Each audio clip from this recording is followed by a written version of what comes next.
3 ദിവസമെടുത്തു മാലിക്കും കാഞ്ചുവും കൊൽക്കത്തയിൽ എത്തിച്ചേരാൻ. അവർ അവിടെ നിന്ന് നേരെ ചാച്ചയുടെ വീട്ടിലേക്ക് ചെന്നു. പിന്നീട് ചാച്ചയായി രുദ്ര താമസിക്കുന്ന വീട്ടിലേക്ക് തിരിച്ചു. കുറച്ചു നേരത്തെ യാത്രയ്ക്കൊടുവിൽ അവർ ഹരിയുടെ വീട്ടിൽ എത്തിച്ചേർന്നു. മാലിക് കാറിൽ നിന്നിറങ്ങി അവിടെ മാകെ ഒന്ന് നോക്കി.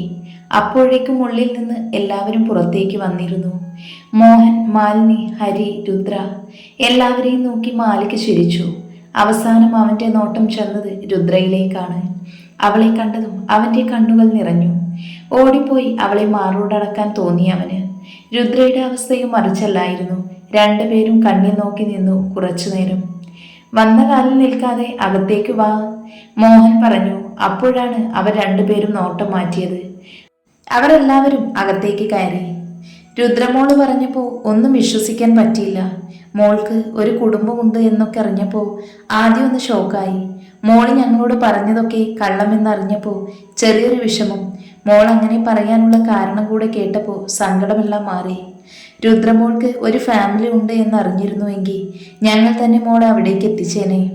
മോഹൻ ചിരിയോടെ മാലികിനെയും കാഞ്ചുവിനെയും നോക്കി പറഞ്ഞു. അവർ തിരിച്ചും പുഞ്ചിരിച്ചു. ഒരുപാട് നന്ദിയുണ്ട്. അന്ന് നിങ്ങൾ ഇവളെ ഇങ്ങോട്ട് കൊണ്ടുവന്നില്ല എങ്കിൽ എനിക്ക് എൻ്റെ രുദ്രയെ കിട്ടുമോ എന്ന് തന്നെ സംശയമാണ്, മാലിക് കൈകൂപ്പിക്കൊണ്ട് പറഞ്ഞു. മോഹൻ എഴുന്നേറ്റ് വന്ന് മാലിക്കിനെ ചേർത്ത് പിടിച്ചു. എല്ലാം മുകളിലുള്ളവൻ തീരുമാനിക്കുന്ന പോലെയല്ലേ നടക്കൂ. എല്ലാം വിധിയാണ്. ഇനി എൻ്റെ മോളെ കലയിപ്പിക്കരുത്. രുദ്ര ഇവിടേക്ക് വന്ന് അധികമായില്ല എങ്കിലും ഞങ്ങൾക്ക് ഇവൾ സ്വന്തം മകൾ തന്നെയായിരുന്നു, മോഹൻ മാലിക്കിനോടായി പറഞ്ഞു. അവസാനം രുദ്രയെ നോക്കിയാണ് പറഞ്ഞു നിർത്തിയത്. രുദ്ര അച്ഛ എന്ന് വിളിച്ച് മോഹനേട്ടൻ വന്ന് പുണർന്നു. അയാൾ അവളുടെ മുടിയിൽ തഴുകി. അത് കണ്ട് എല്ലാവരും പുഞ്ചിരിച്ചു. രുദ്ര കരയുകയായിരുന്നു ആ സമയം. അയ്യേ, ഇനി എന്തിനെ കരയുന്നേ? മോളുടെ ചെക്കനല്ല വന്നേക്കുന്നേ, പിന്നെ എന്തിനെ കരയുന്നത്? എനിക്ക് നിങ്ങളെ ഒന്നും വിട്ടു പോകാൻ തോന്നുന്നില്ല. അത് ഞങ്ങളെ വിട്ടു പോകുക എന്ന് ആരാ പറഞ്ഞേ? ഞങ്ങളൊരു മാസത്തിനുള്ളിൽ കേരളത്തിൽ സെറ്റിൽഡ് ആവും, മോഹൻ പറഞ്ഞു. രുദ്ര കേട്ടത് വിശ്വാസം വരാതെ അയാളെ നോക്കി. അയാൾ സത്യമാണ് എന്ന രീതിയിൽ തലകുലുക്കി. രുദ്രയുടെ കണ്ണ് സന്തോഷം കൊണ്ട് നിറഞ്ഞു. രുദ്ര മോഹനെ വിട്ട് മാലിക്കിനെ നോക്കി. മാലിക് രുദ്രയെ തന്നെ നോക്കി നിൽക്കുവാണ്. രുദ്ര മെല്ലെ മാലിക്കിന്റെ അടുത്തേക്ക് നടന്ന് മെല്ലെ വിളിച്ചു, ആദുക്ക. അവളുടെ വിളിയിൽ മാലിക് ഞെട്ടി. രുദ്രയെ ഇറുക്കെ പുണർന്നു. രണ്ടുപേരുടെയും കണ്ണ് നിറഞ്ഞൊഴുകി. എല്ലാവരും അത് കണ്ട് സന്തോഷിച്ചു. ഇനി നിന്നെ ഞാൻ എവിടേക്കും വിടില്ല രുദ്ര. ഇനിയുള്ള എൻ്റെ ജീവിതത്തിൽ എൻ്റെ ഒപ്പം നീയും ഉണ്ടാകും. ഇവിടുന്ന് നമ്മൾ പോകുന്നത് ഭാര്യ ഭർത്താക്കന്മാരായിട്ടായിരിക്കും. I love you Yadu. Malik രുദ്രയിൽ നിന്ന് വിട്ടുമാറി അവളുടെ മുഖം കൈക്കുമ്പിളിൽ കോരിയെടുത്തുകൊണ്ട് പറഞ്ഞു. രുദ്ര അതിശയത്തോടെ മാലിക്കിനെ നോക്കി. മാലിക് അപ്പോൾ തന്നെ പാൻറിന്റെ പോക്കറ്റിൽ നിന്ന് ഒരു ബോക്സ് കയ്യിലെടുത്തു. അതിൽ നിന്ന് സ്വർണ്ണ നൂലിൽ കോർത്ത ആലിലത്താലി അവൻ കയ്യിലെടുത്തു. രുദ്ര സന്തോഷത്തോടെ താലിയിലേക്ക് നോക്കി നിന്നു. നിങ്ങളുടെ എല്ലാം സാന്നിധ്യത്തിൽ ഞാൻ എൻ്റെ പെണ്ണിൻ്റെ കഴുത്തിൽ താലി കെട്ടാൻ പോകുക, മാലിക് എല്ലാവരെയും നോക്കി പറഞ്ഞു.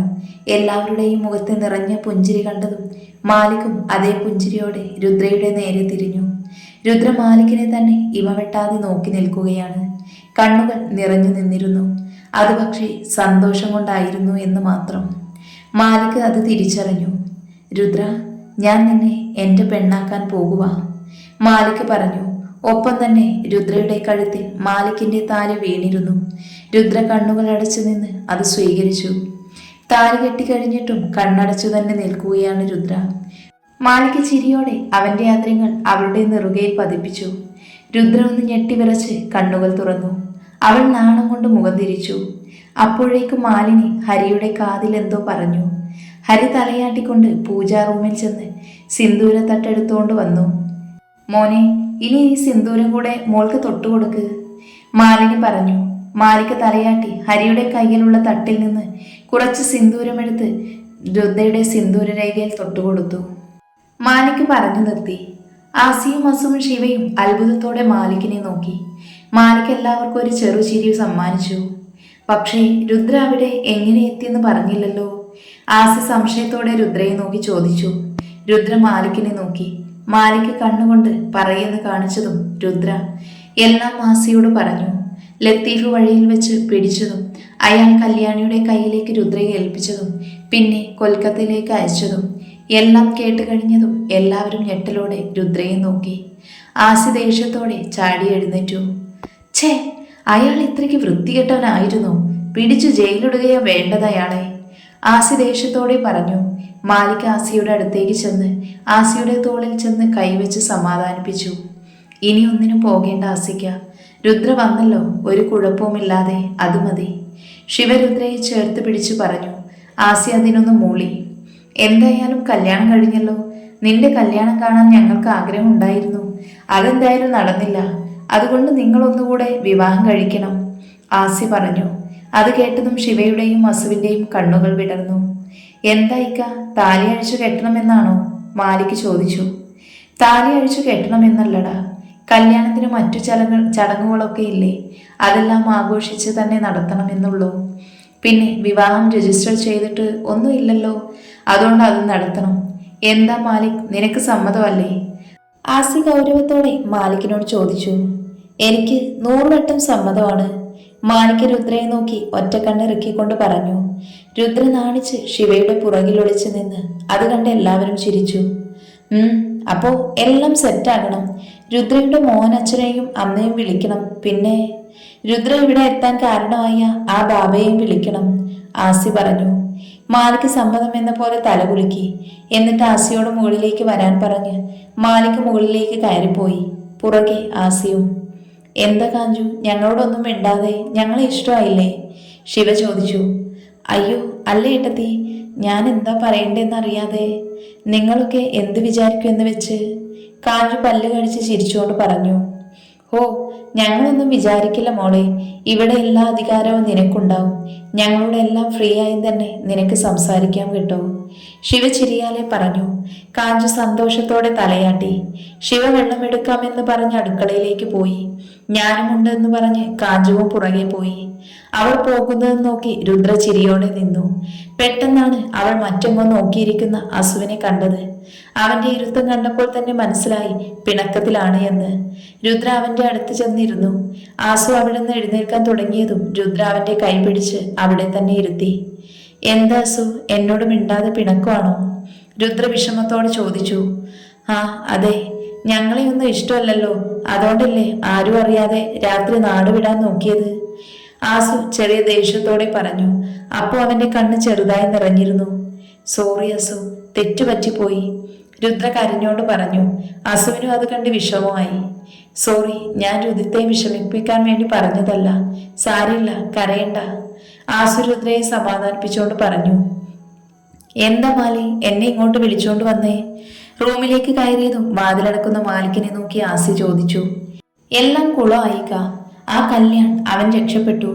റിസ്വാനെ അവനെ നോക്കാൻ ഏൽപ്പിച്ച ഞങ്ങൾ ഇവിടെ നിന്ന് പോയത്. ഫുഡ് കൊടുക്കാനായി പോയ റിസ്വാനെ അവിടെ ഉണ്ടായിരുന്ന കസേരയെടുത്ത് തലക്കടിച്ച് ബോധം കെടുത്തി രക്ഷപ്പെട്ടു. റിസ്വാൻ ഇപ്പോൾ ഹോസ്പിറ്റലിലാണ്. ഇന്നലെയാണ് അവൻ എന്നോട് ഈ കാര്യം വിളിച്ചു പറഞ്ഞത്.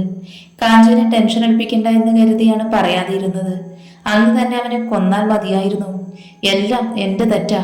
രുദ്രയുടെ കാര്യം കൂടി വന്നപ്പോൾ അവന്റെ കാര്യം തന്നെ മറന്നു. ഇനി അവനെ കിട്ടുമോ ഇക്ക? മാലിക് പറഞ്ഞു. ആസി ഞെട്ടലോടെ മാലിക്കിനെ നോക്കി. വാട്ട്, അവൻ രക്ഷപ്പെട്ടോ? ഞാൻ കരുതി അവനെ നീ കൊന്നു കളഞ്ഞു എന്ന്. ഇല്ല ഇക്ക, ഒരു മണ്ടത്തരം പറ്റിപ്പോയി. അവൻ എവിടേക്കും പോകില്ലിക്ക, അവൻ എൻ്റെ കയ്യിൽ തന്നെ വന്നു ചേരും. അന്ന് അവനെ ഇല്ലാതാക്കിയിരിക്കും മാലിക്. മാലിക് ദേഷ്യത്തോടെ പറഞ്ഞു. ഇനി ഈ കാര്യം ആരും അറിയണ്ട, നമ്മൾ മാത്രം അറിഞ്ഞാൽ മതി. ആസി അത് പറഞ്ഞ് റൂമിൽ നിന്ന് ഇറങ്ങിപ്പോയി. മാലിക് കുറച്ചു നേരം എന്തോ ആലോചിച്ച് നിന്നു. പിന്നീട് വാഷ്റൂമിലേക്ക് കയറിപ്പോയി. ഇനി എന്താ കല്യാൺ, നിന്റെ പ്ലാൻ? ഇവിടെ തന്നെ നിൽക്കാനാണോ? 2 ദിവസമായി ഇവിടെ ഒളിച്ചു നിൽക്കുന്നു. നമ്മൾ തമ്മിലുള്ള എല്ലാ കാര്യങ്ങളും അവർക്കറിയാം. അതുകൊണ്ട് നീ ഇവിടെ ഉണ്ട് എന്ന് അവർ സംശയിക്കും, ഉറപ്പാ. മറ്റൊരു സേഫായ സ്ഥലത്തേക്ക് മാറുന്നതാണ് നല്ലത്, പേടിയോടെ കല്യാണി പറഞ്ഞു. എന്താ കല്യാണി, നിനക്ക് പേടിയുണ്ടോ? പേടിക്കണം, എല്ലാം അവർ അറിഞ്ഞ സ്ഥിതിക്ക് ഞാൻ ഇവിടുന്ന് മാറുന്നതിനെ കുറിച്ച് ആലോചിക്കുന്നേ. എൻ്റെ അഭിനയമായിരുന്നു എന്ന് എല്ലാം മാലിക് തിരിച്ചറിഞ്ഞു. പിന്നെ ഞാൻ രുദ്രയെ കൊന്നതും. ഇനി അവനെ എനിക്ക് കിട്ടില്ല. ഇനി ഈ നാട്ടിൽ നിൽക്കുന്നതാണ് പൊട്ടത്തരം. എന്നാലും ഞാൻ ഹാപ്പിയാണ്. അവൻ്റെ ഭാര്യ രുദ്രയെ ഇല്ലാതാക്കി ഞാൻ. എനിക്ക് കിട്ടാത്തതൊന്നും ആർക്കും വേണ്ട, കല്യാൺ ഒരു പുച്ഛത്തോടെ പറഞ്ഞു. അത് കണ്ട് കല്യാൺ അവളെ പുച്ഛത്തോടെ നോക്കി. ആരെ ഇല്ലാതാക്കിയെന്നാണ് നീ പറയുന്നത് കല്യാണി? രുദ്രയെയോ? അവളെ കൂട്ടിക്കൊണ്ടു വരാനാണ് മാലിക്കും ആ കാഞ്ചുവും ഇവിടെ നിന്ന് പോയിരിക്കുന്നത്. അന്ന് ആ റിസ്വാൻ ഫോണിൽ കൂടി രുദ്രയെ കണ്ടോ എന്ന് ചോദിക്കുന്നത് ഞാൻ കേട്ടതാണ്.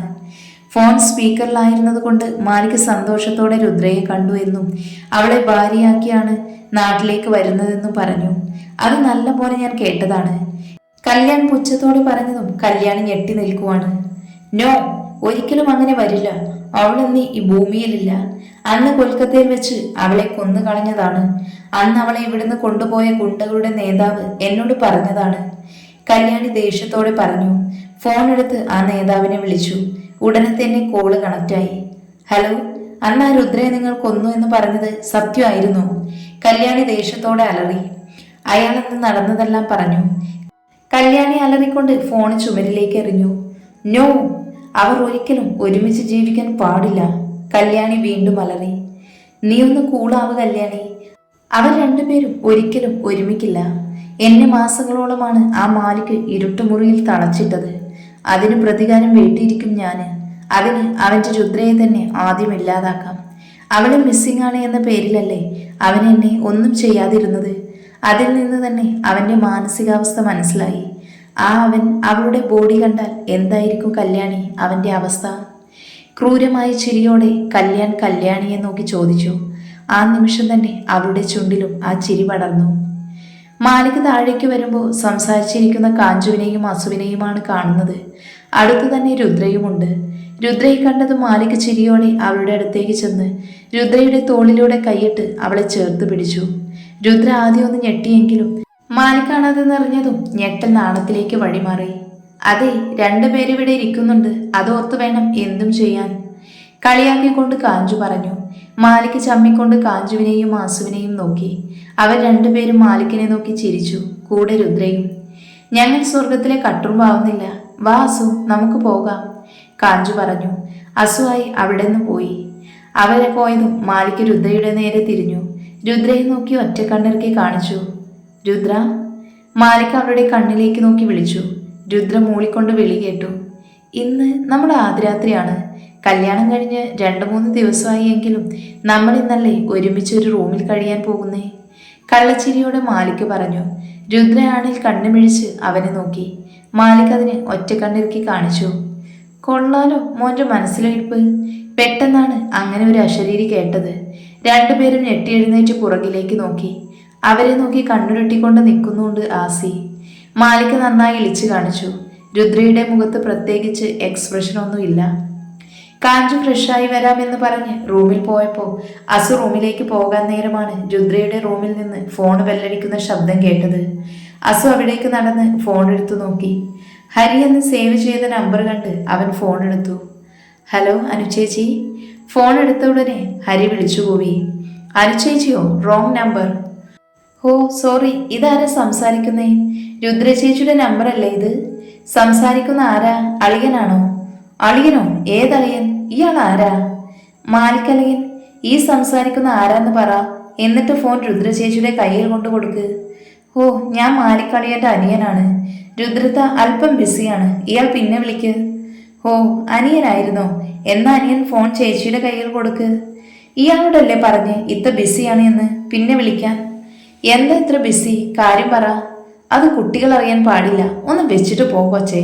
ഇത്തയോട് ഞാൻ അങ്ങോട്ട് വിളിക്കാൻ പറയാം. ആരോടോ നിന്റെ കുട്ടി? എനിക്ക് 15 വയസ്സുണ്ട്. ഞാൻ വലിയ കുട്ടിയാണ്, ഹരി പുച്ഛിച്ചുകൊണ്ട് പറഞ്ഞു. ആണോ? എന്നാ 15 വയസ്സുള്ള അമ്മൂമ്മേ, ഇത്ത ബിസിയാണ്, പിന്നെ അങ്ങോട്ട് വിളിക്കും, ബായ്. അസു അത് പറഞ്ഞ് ഫോൺ വെച്ചു. യോ, എന്തൊരു നാക്ക് ഈ പെണ്ണിന്, വായാടി എന്ന് പെരുപിറുത്ത് അസു താഴേക്ക് നടന്നു.